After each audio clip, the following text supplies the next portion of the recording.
Hi everybody, my name is Chris with Olive and Top Automotives. We are a mobile mechanic service, and the reason why we became a mobile mechanic service is I used to work for a shop. I can't say the name of the shop, but I used to work for quite a few shops, and I got pinned by a truck and a toolbox at one of my jobs. It was devastating. So I'm pulling the truck, do a quick oil change, racked it up, and did the doing the oil change. It was a standard S10 with the fabricated bumper. I mean, this bumper was fabricated. the front end was very, very thick with hardcore metal. So, and the bad part is, the kid that we hired at the stop, he didn't know how to drive a standard. So I don't know why he jumped into the vehicle. I wasn't even ready yet. I was pouring the oil, and after I was done, I heard the door open, and it's like, okay, it's not.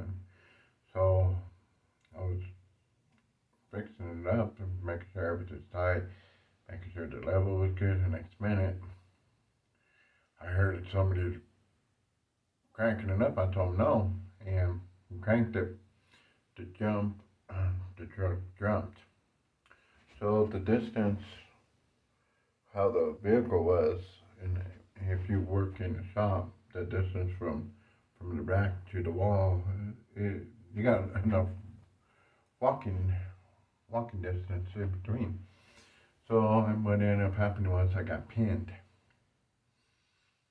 and right behind me was the wall and the toolbox. My head hit a couple of doors.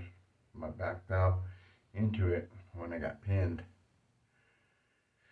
My hand got trapped, and instead of them popping open the hood to release my hand, they drove me.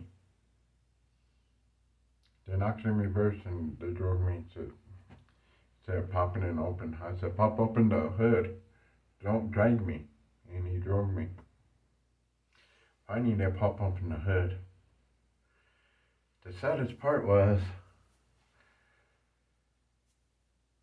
I was still forced to work. The kid was from a different country, Honduras, and he had to go pick up his family from the airport. Instead of them calling the ambulance, me being checked out by a medical doctor, them calling my wife, letting her know that I got injured at the job. They didn't do none of that. I was forced to work that day. They made me work because I was the only technician that had experience. I have 30 years in experience in automotives. And the saddest part is when I got pinned, it affected my life for forever. And it's kind of sad because I was bedridden for 3 years. I couldn't go back to work. For 3 years of my life stopped. Of me being a mechanic, me being a man. My manhood got stripped away. Not one person called me for my job. the my the GM at the store wanted me to go to a walk-in clinic and get seen, and for them to release me back, get back to work for this big sale that were about to happen. You know, during my accident, the doctors told me, "You're lucky to be here." Like, wait, I'm lucky to be here? How is this possible? I'm still here. He goes, "You could have bled to death, or you're getting pinned." They should have called the ambulance. They should have had you checked out thoroughly. I went through a group of CAT scans, MRIs, X-rays. They couldn't figure out what was wrong with me. For 3 whole years, I was in pain. I'm coming out speaking to everybody about what had happened to me. Yeah, I got pinned at a truck and a toolbox at my job, but it affected me. I see cars. I go in the shop. I get chills still up to this day. It's like I worked for another couple of shops, and I didn't feel comfortable around the people I was working with because there were not many youngsters. I think they know what they were doing, and they probably do. Some of them, and some of them don't. I don't know if they do or don't. It's just kind of terrifying in the back of your mind. You're thinking, hey, is this ever going to happen again to me? This time it's going to kill me? Don't know. So I got a fear of after I got pinned and dragged first to work. So them 3 years, nobody came and saw me. Nobody wanted to talk to me, be my friend anymore. Hey, they wanted to borrow my tools and say hello to me. I didn't even get my tools back. They just straight up took them. They got another company took over. It's pretty sad, but I don't know. I think it's never got my tools back. That's pretty sad. But I got me a truck with some tools in it now, and I became a mobile mechanic. Just that give people a fair deal for their parts. If they buy the part, I install it. They only pay for the labor. You know, it all depends on the person. Sometimes I get the part because I get discounts sometimes. But the reason is, when I got injured, the shop didn't care about me. So if they don't care about their own mechanic that's been under a car for 30 years, then they're not going to care about a customer. I'm not saying all shops are like this. I'm saying the shop that I work for was like that. And pretty much there's shops out there that probably I don't really want to trash on any other mechanics because that's their living. But this is my living too. I'm a mobile mechanic and I'm an honest mobile mechanic. But when I got pinned, that changed my life. I survived being pinned from a truck in a toolbox, bleeding out to death, not in a wheelchair, still able to work. The only thing I can never do, because I was a diesel mechanic, is work on big rigs anymore. I can't work on Mack trucks, Kenworth. I can't work on nothing like that anymore. That was my livelihood. I was making more as a diesel mechanic working on diesels than what I was on cars. But I got injured with the car doing a quick oil change. And for the past 3 years, all the way up to now, you're walking around in the parking lot, come to the stores, see a car coming towards you, it jacks with you. But time, got over that fear. And over time, our job is very dangerous as mechanics. As mobile mechanics, any kind of mechanic, diesel mechanic, tractor mechanic, I don't care what kind of mechanic you are. Our lives are always in danger. We could end up dead. Things can malfunction. Lifts can malfunction. Jacks can malfunction. I heard stories about jacks malfunctioning, blower jacks.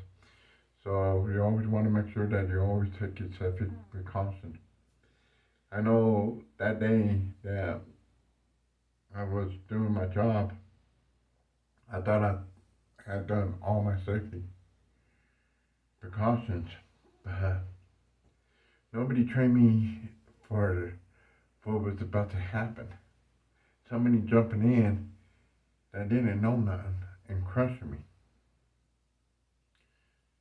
Changed my life for the rest of my life. Doesn't mean I'm a bad mechanic. It means that I never got the opportunity to tell my story and how it affected me. I almost lost my marriage because of it. I went homeless because of it. It was bad. Couldn't pay rent. I couldn't do anything. And it broke me. And for about 3 years, nobody didn't want me. They didn't want to give my operation. I needed an operation. Finally, they gave me my operation. It's not the same, but it is to me because I had a donor that donated a part of his body for me. You know, it was in my hip that got operated in. So I became a mobile mechanic to give people, because I care about myself, about my family. I'm a family man. And I care about everybody else's family, their moms, their sisters, because my mom and my sister and my family get stranded on the road. I want to make sure that they're getting dealt correctly, not scammed, not somebody that's going to overcharge them. And that's going around lately. People doing stuff like that. And instead of finding the root of the problem of the car, I ran into a guy that said he was a mechanic for these people. And he went to the junkyard and got a radiator that wasn't even for that car.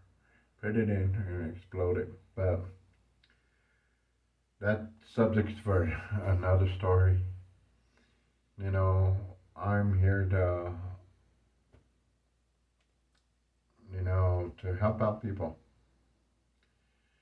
Where if the cars are broken down, I'm able to still do my work. I run my own business for mobile mechanics because I think it's a fair deal to give people fair deals and background check, as they were a family member of mine. Um, but yeah, when you get pinned and get hurt at a job and nobody helps you, that speaks loud how they really are towards you. If they're like that towards me, then they'd be like that towards the customers too. So, if you guys are a mobile mechanic, a shop, mechanics, all mechanics in general, you guys be safe out there doing this job. Our job is one of the most dangerous jobs out there. It could kill us.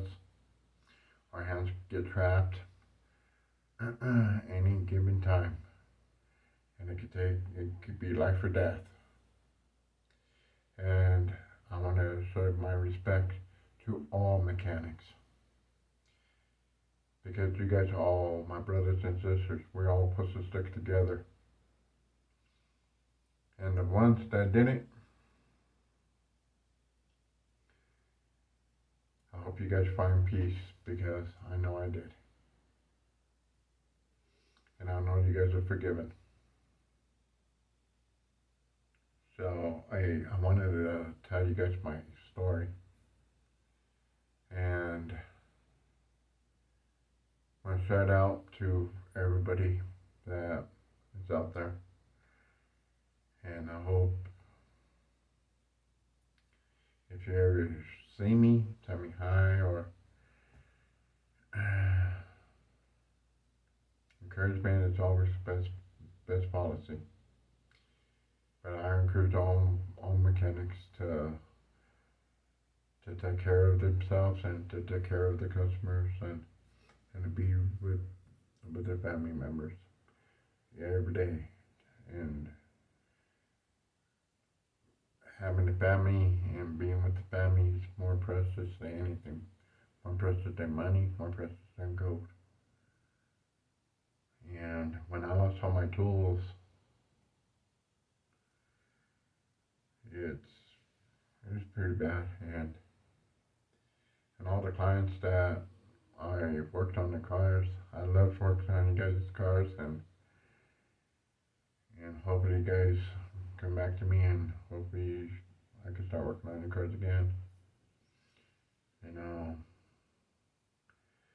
my business is doing all right. I'm trying to get my business running a lot more better, but I'm having a hard time getting it out there, but at least I'm trying. And like I said, I give a shout out to all mechanics that's out there. And you guys take care, and thank you for giving you guys time and stuff.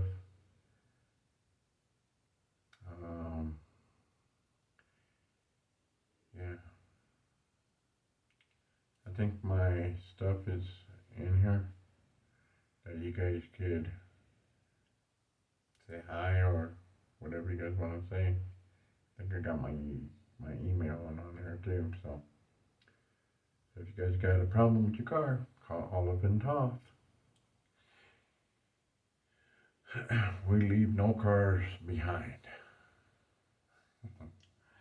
You guys have a blessed day.